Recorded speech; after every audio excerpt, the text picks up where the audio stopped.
Everybody knows that when you're a non-native English speaker, people tend to look down on you, thinking that because you were not born in a country that had English as its first official language, then maybe you are not an apt teacher.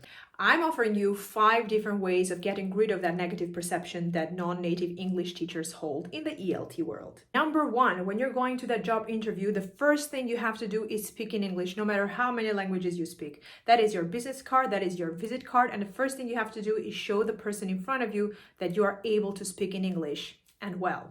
Number 2, the minute you start speaking, tell the person in front of you about yourself. What is your background? How experienced are you? When did you learn the language that you did? How passionate are you about teaching and learning? You need to understand that the people who are interviewing you need to hear everything about you, and the more you tell them about yourself, even though it may sound cliche, the more they empathize with you and the more they root for you. Number 3, you need to be the model for your students. I don't care if you feel like you're an imposter in the system because you feel that you are not like a native speaker. You still provide for a model of success for your students because you speak more than one language, and people who come from the same country as you do might want to see you as that. So don't ever deprive yourself and talk down to yourself about your own skills. You are the model, no matter where you come from. Number 4, this is a hard one. You can't be defensive.